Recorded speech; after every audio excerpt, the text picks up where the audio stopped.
Hello guys, welcome back to the channel once again. Today I'm super uber mega excited to be sharing this video with you guys because today I am gonna be sharing a list of top biopic lesbian movies that I would highly recommend you all to go ahead, go watch and support because these are true stories. Yes, true stories. But before we get into further details, I just want to say please don't forget to like, comment, share, subscribe. Let me know your thoughts down below in the comments because like I always say, your opinion does matter. And if I have missed any other true story biopic lesbian movies, please drop them down below in the comments. So let's get right into it.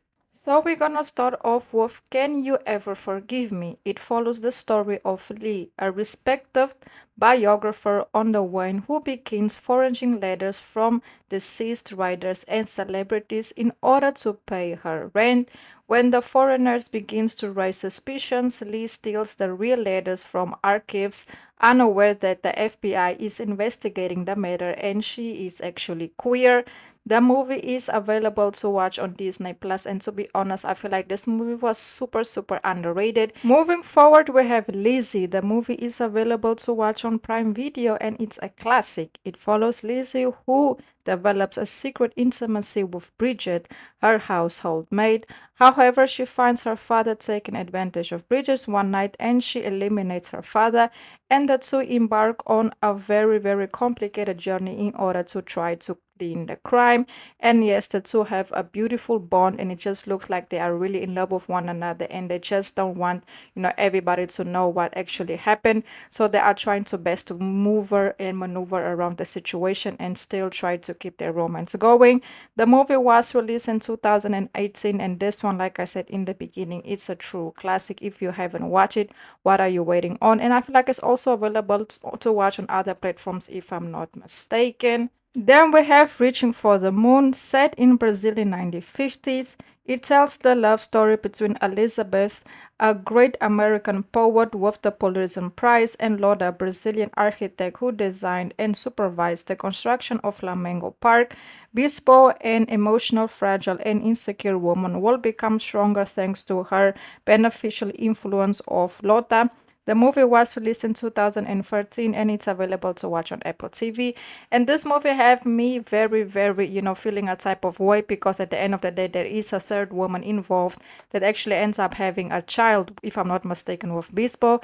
And it just looks like things really didn't go as planned. And it's kind of a toxic relationship, if you ask me.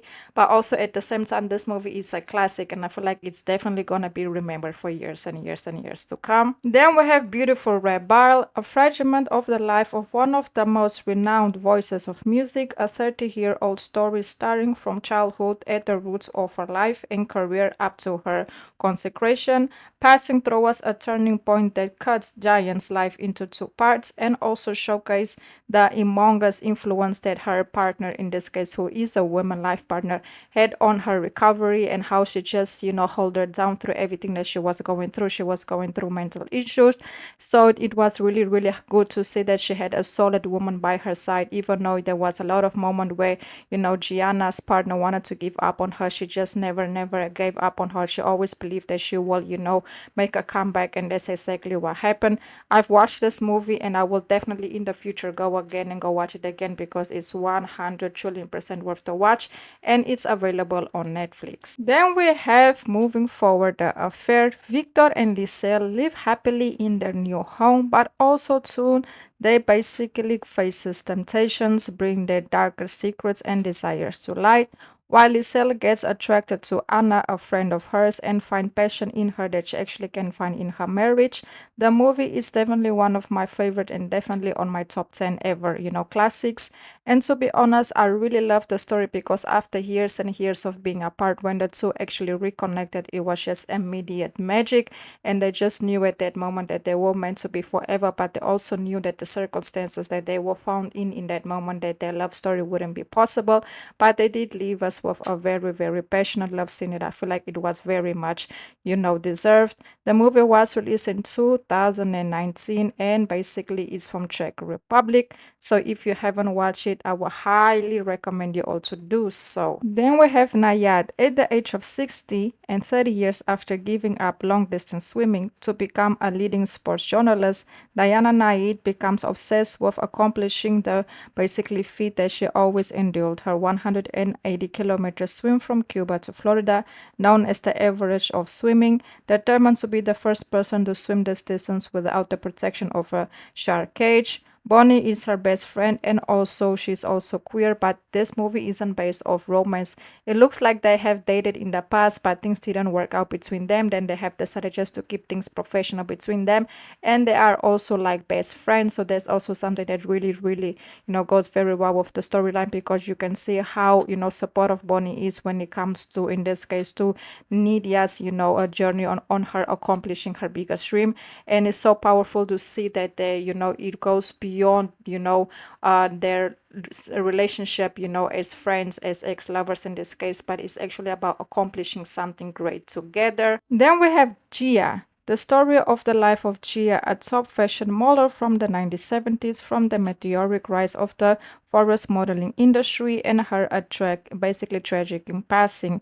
It also follows a love story with Linda, a makeup artist that Gia fell head over heels for, but Linda had to let Gia go because she realized that Gia will never let her substance use go. And you can actually watch this movie on HBO Max, and the couple actually other streaming platforms as well. And one thing I loved about Gia and Linda's storyline is that you can see that they both really, really loved one another, but Linda just came to a point that she knew it was a battle that she wasn't going to be able to win, and she basically chose herself. She chose herself. She knew the only way that she can be or try to be at peace is by letting Gia go. And of course Gia's ways never changed and things got caught up to her and she had a very, very tragic passing. But this movie is 100% one of my favorites and it's highly recommended if you haven't watched it. Then we have Tar. Set in the international world of West classical music, the film centers on Lydia Tar, widely considered one of the greatest living composer-conductors and the very first female director of a major German orchestra.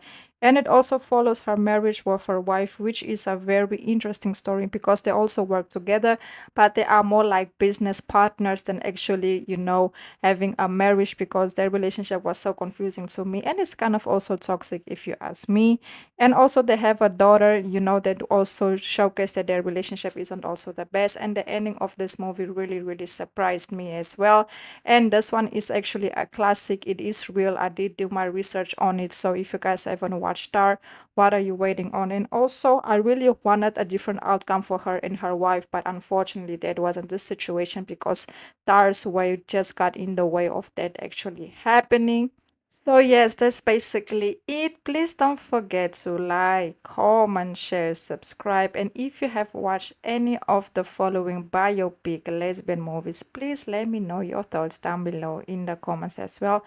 And I also want to say that I've activated the super stickers to the channel just in case any of you would like to make a small donation. It will help us out a lot in order to take the channel to the next level, just to do better, grow, and succeed. And I also want to say thank you so much for all the love and all the support. I really hope I see you guys again at the next video. Please, please, subscribe and, share this video as well. And thank you for all the love and goodbye.